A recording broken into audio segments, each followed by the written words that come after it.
Lighting the World with Truth. We have some very special guests today. I just want to start with one phrase and see if you can figure out what we're going to talk about. And the phrase, the little sentence is, what a treasure all of us are as human beings. So, to begin with, I'll have each one introduce himself or herself. Please, anybody may start. Well, my name is Aaron Hilliard. I'm from Racine, born in Racine, raised in Racine. I'm 26 years old. I have my degree in physical therapy, and then I drive a semi-truck full time. So. Okay. My name is Marisol Salazar. I'm 26 years old, and I'm in human services. I'm also from Racine. My name is Katie Delaney. I'm 21 years old. I'm a LaSallian volunteer here in Racine at John 23rd Educational Center. Okay, well, welcome all of you to this program. Thank you. Let's start with our first question. We have all different ethnicities here, as everybody can see. So we'll talk about what it's like. What was it like when you were smaller? You know, growing up as a Latina or a black person or a Caucasian. What was that like? All of that. Anybody? Yeah. I grew up in a primarily Caucasian area, so I didn't experience much diversity growing up. And I think that limited my experience or awareness of race from an early age, because I never encountered it as a problem or never realized it as an advantage in any way. I just really wasn't aware of it probably until high school or college, when I started to see how different people interacted and got more experience with different cultures. But before that point, I didn't really have an awareness or think about my race growing up. Okay. Okay. Well, my primary language was Spanish, so I was put in a all bilingual school first. So I spoke Spanish primarily. But then when I got into third grade, that's when I was switched to all English. So that's really the time in where I thought about my race, and it was mainly because teachers would point me out to other students, not in a bad way, but more like for the students to support me and to help me out in things. But I mean, that made me feel like the outsider. And even though I knew I could do it, just that extra attention, it just made me really conscious of my race. Okay. And Aaron? Well, when I was growing up, I was brought up, it was very diverse. So race was no big deal to me. It didn't become a deal until middle school or high school. That's when other people started, judging you or getting you into categories, and that's basically when I seen it. That's when it really became to the head, as you say now. Mm-hmm. Okay, so that was then when you were growing up. How are you treated by society with your background? How does society today treat you? We are all mature young people here, and so is it different now, or what? Go ahead. Well, I think society has to deal with African American males as they tend to judge a book by its cover. I mean, it's like a stereotype. I mean, they see you sagging, they see you just walking around the streets, and they just think you're up to no good. Mm-hmm. And that puts a bad impression on the African American culture. Yeah. You mean like it's a style? Yeah. There's a lot of stereotyping is what I hear. Yeah. Yeah. Mm-hmm. That's how it's a big stereotype. Mm-hmm. Yeah. Okay. Yeah. Well, with myself, well, I mainly work with Latino students. Majority of them are Latinos, but it's all races that we work with. But just, I guess for me, it's just more based on my job and where I can see the difference. It's not really pointed out, but it doesn't stop it from me noticing it. And I think it's mainly because in the staff, I'm the only Latina. And then going to meetings, I'm the only Latina. And it's just, again, feeling, you know, as an outsider. Yeah, I mean, and that's really what I deal with. Well, I don't deal with it, but You feel it though. I feel it. I Yeah, feel you it. feel Yes, it, you feel I it. feel it. I mean, Excellent. and I don't want it to make it sound like I'm being treated different because I'm not. Mhm. But that doesn't stop from me feeling that way. That's still, that feeling is still Yes. there, isn't it? Yeah. Yes. Okay. Yes. And Katie, how does society treat you today? Very different experience, I guess, because I explained how growing up I didn't feel really an awareness of race, but even when I started to experience diversity, it was never in a way that made me uncomfortable or made me feel like I was being judged. Mm. And so in that way, I feel like I've grown up thinking and always felt like I could always have any opportunity that I strove for and worked hard for. And I didn't think that, you know, society would get in the way of that at all. But coming to Racine has actually been one of the most diversifying experiences for me. Yeah. And so I remember coming to one of St. Patrick's events where it was primarily Latina, just parishioners.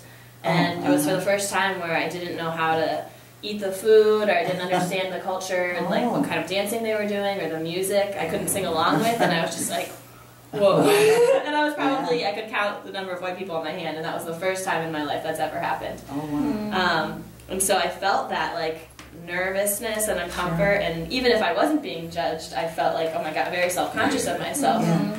And so that kind of opened my eyes to what you could feel like. Yeah, you forgot to tell us, where are you from? I'm from Maryland. Maryland, okay, and that's where you were, where you grew up, I don't know, not the whole state, but I mean, you didn't have this experience, I think you said before. Okay, Yeah. all right. Now, so that leads us to the next question, which is extremely important. Why does society treat you that way? We have to get to the why later. We're going to get to the question, so now what, you know? But why? Why does society do this? Why do you think? I mean, anybody? Well, I think that's a really difficult question to answer. Why? Can be many reasons, you know, like Aaron had mentioned, stereotyping. I mean, I think they just categorize every race, and they assume once they see that race, it's like a connection that they make, that they just assume that person is that way.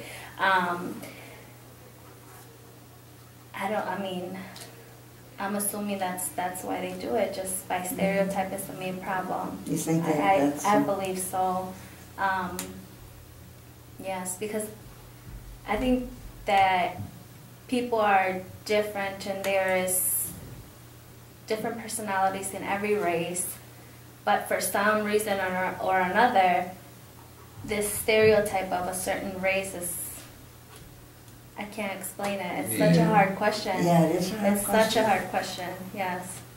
Yeah, we have to talk about what the cause, you know, the why, Yeah. because, and someone else, please, that question?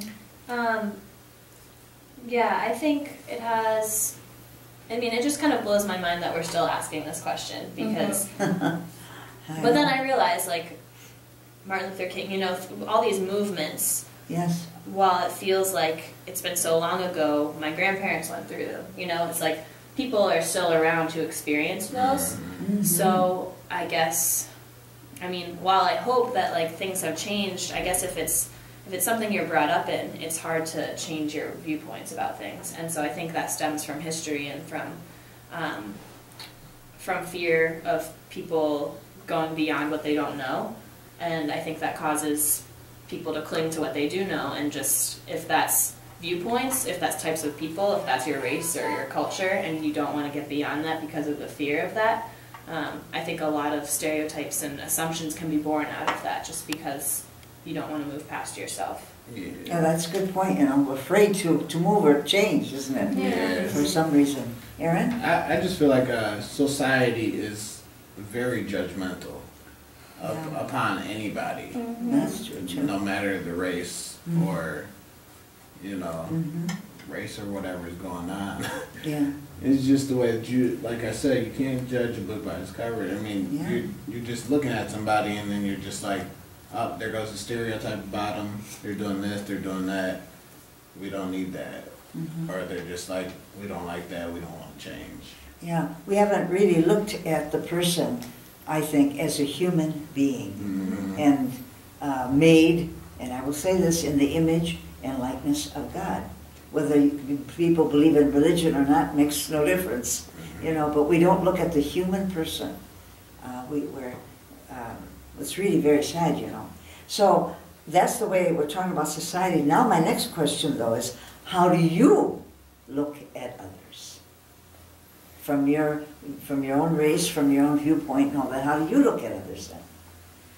Well, as far as race, I see Latinos as being very hardworking people. I see now with all the immigration laws changing, and I feel like they're America's judging Latinos more and pointing them out more, assuming that they're illegals, or you know, I think there's a lot of pressure on Latinos right now. But me, how I view them Yeah. is How do you look? just very hardworking people. And let me see, for African Americans, I just feel that Latinos and Caucasians look at them. Mhm. Well, let me see how to explain this. I keep going to how society looks at them, and I'm trying to focus on how I How look you at them. look at, yes. Okay, I view them as, you know, having it very hard, very difficult to accomplish things and given a chance, you know, as far as getting a job or, yeah, I just feel like they have it very difficult to progress in life. And, well, Caucasians, I just feel like it's easy. I see them as powerful, as Mhm. they can just Okay. do anything they want, pretty much, as long as, you know, they have that motivation. I feel that they are capable of Yeah. doing things easier than a minority. Yeah. Well, I have to say that the African American culture, I know, is a very hardworking culture. Period, hands down. Mhm. I mean, it's just beautiful. Oh, that's good. That's a good word to use. How have you Latinos and Caucasians? I mean, I see everybody works hard, but it seems like there's easier steps for a Caucasian to get this type of deal with another type of job, and sometimes even with the school. As far as the Latinos, I mean, you look at them and you're just like, you know, they're hardworking people just like us. They're a minority just like us in this world. I mean, Okay. that's the only thing you can say, Okay. and that's how I view it. All right. And how do you look at others, Katie? I don't know. I have a hard time with this. I really, when I meet someone, I really try and meet them as an individual and get to know them as an individual. So yeah, I really struggle with this question. Yeah, that's, I mean, but as I've experienced diversity, I see a lot more now how misunderstood African American and Latina culture is. okay. Misunderstood, and the judgment definitely, and just opening my eyes to that. And but at the same time, having that diversity allowed me to see what everyone values, and allowed me to see like how much everyone values their family and love, and these like sincere things that a lot of, you know, if we could connect people in that way, I think would be able to break through a lot of the boundaries too. Okay. Now, this next question is from Marisol and Aaron. Really, you are husband and wife, and yeah, this is an interracial marriage. how does that work in society? I mean, is it difficult or what? Well, You- it was very difficult at the very beginning. We've known each other since middle school, so we know the same people. We went to the Oh. same schools. Oh, okay. But when we decided to, get engaged and, be together, we started noticing that we were treated differently. Whoa. So we would be treated differently, from individuals, and then from us being together, it was like a complete different scenario for both of us. In fact, there was a girl our age who we both knew, and she completely turned her back on me because she was African American and she didn't approve of Oh. interracial Yeah. Dating. dating. So that was very, I couldn't believe that. It was mind blowing. It was. Yeah. It even shocked me. You would never think of that because she was so involved in school. She was, she had friends of all races, and then that happened, And your we friend could not besides. believe it. Right. Yeah. Yeah. Aside from that, I know that Aaron experienced a lot of dirty looks and so We did I, experienced from them together. Latinos. Yes. From Latinos. Yes. Yep. Do you want to tell them about when we went to eat? Oh, yeah, what happened we, there? we went out to eat, and it's a little buffet place. Okay. There's majority of Latinos are in there. Oh, And we walk in there, and I tell her, I said, you don't see all these people just looking at us, looking at me crazy. oh, I said, you don't see you'll see the little girl just staring and eyeing me, and then she would look, and then they just keep looking like they don't have no shame. yeah. Yeah, it was really bad. Yeah. But you Yeah. stayed? Oh yeah, we stayed. Oh, we and stayed, Uh-huh. We were hungry. and we Yeah. and we couldn't stop talking about that for a while. And then we just decided to Make jokes out make of jokes it. out of it, say hello to people who were just there, Mhm. and now we don't really know. It still may happen, but we don't notice Yeah. it You don't because notice we don't pay Okay. attention to it anymore. Oh, Well, wow. sometimes we noticed it. Well, yeah. Yeah. Well, yeah, I'm sure. Yeah. Yeah. Yeah, Like but we it were- did change. The other It day did we were change. just walking and somebody was just staring at my face. Oh, wow. Do you remember that? Yeah. Yeah, it's really sad, isn't it, when Yeah, you it think is. about it, Yeah, it really is. you know? So that leads us now to this very difficult question we've been talking about, sort of, the Caucasian and white. What is white privilege? You've been mentioning it, I think. Now, let's say something about this. What's white privilege? And this is really part of racism, you know. We don't usually use that term very often, but it is very part of it. Mhm.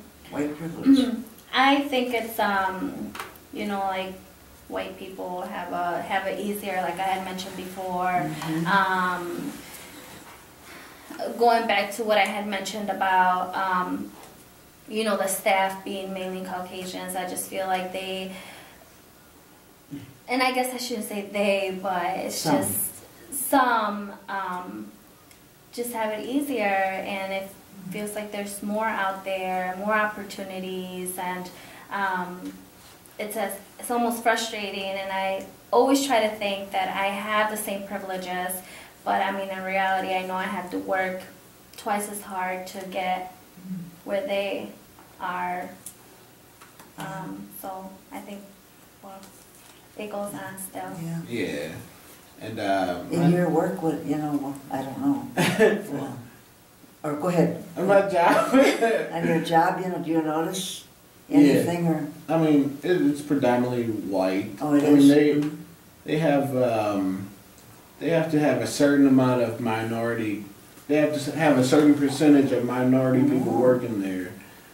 Otherwise, they get like a ticket or something. They Is get that fined or right? something like that. Wow. Wow. And this is truck driving, you Yeah. said? Mm-hmm. Oh, you think of that for college, affirmative action, all that, but, or job, yeah. Wow. Yeah. But I feel like everybody's privileged. I mean, but it tends to lean on the white people more than it does anybody else.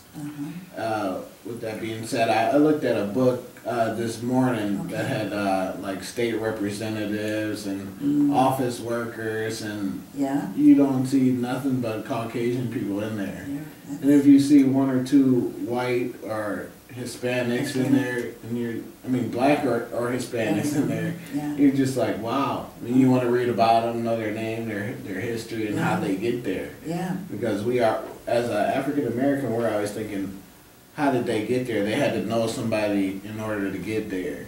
So that, yeah, And they needed a stepping stone. so, But the white, I mean, they have more privilege and more, they have better chances of succeeded in life and provided.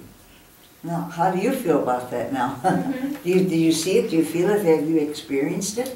I think I've experienced it, but at the time I didn't realize You I was didn't realize it, experiencing it. I went from first through college, graduating college, I went to private schools, Oh. and Mhm. my parents worked so hard to give me that education, but being there, it was primarily white, and that's what I mean, not experiencing diversity. Like, I felt like I grew up in this bubble. Oh, yeah.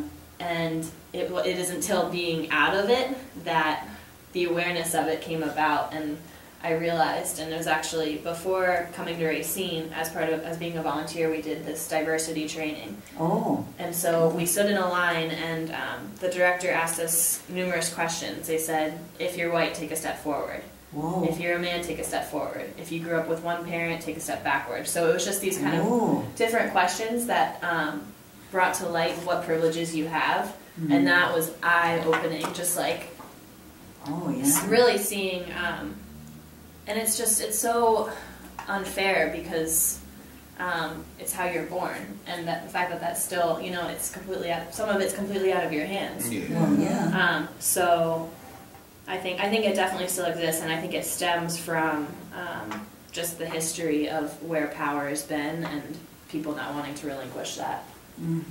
So. Unfortunately, that's true, isn't it? Because this whole racism thing, you're not born with that. It's learned. I remember I told you before a story of this kid that, had just gone to school. He was a little kindergarten kid, and he came home all excited about all his friends, and he said, Mommy, Mommy, Mommy, yeah, I got lots of friends. And she said, what color are they? And the kid looked at her and said, I don't know. I mean, we're not born with this. It's taught, unfortunately. Yeah, it is. So now we've talked about all these differences and problems. The last question then is very important. So how can we nurture unity among races? What would be your suggestion, so now what? What are we going to do about it in plain English? Anybody? I would say get to know a little bit more about a different culture, and then that's a big one. That helps, huh? I don't know what else to say. That's all I would have to say about that one. Yeah. I agree with Aaron, and I think also just being open-minded. It is so difficult for people to be open-minded, but I think that's a big one. I think that's being part, getting to know other cultures, being part of being open-minded, and yes. I think I agree with both of those, and I think especially working with the youth and trying to integrate those experiences into life from a young age. And it's so funny because at first I was thinking, like, having experiences of diversity, at times it's when I feel like I can connect with someone that I'm like, oh, this is so awesome. But I think at the same time, it's like we find those connections, but we also have to be able to embrace the differences too, which is being open-minded. Yeah, that's good. Yeah, exactly. That, we like to, people unfortunately say, well, the United States is a melting pot. No, we're not.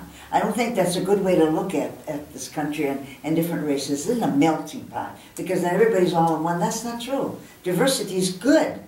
I would rather look at it as a mosaic. I mean, a mosaic is one of the most beautiful pieces of art that I have ever looked at. And I've seen many mosaics, not only here, but other countries, where all these pieces fit together. None of them are the same.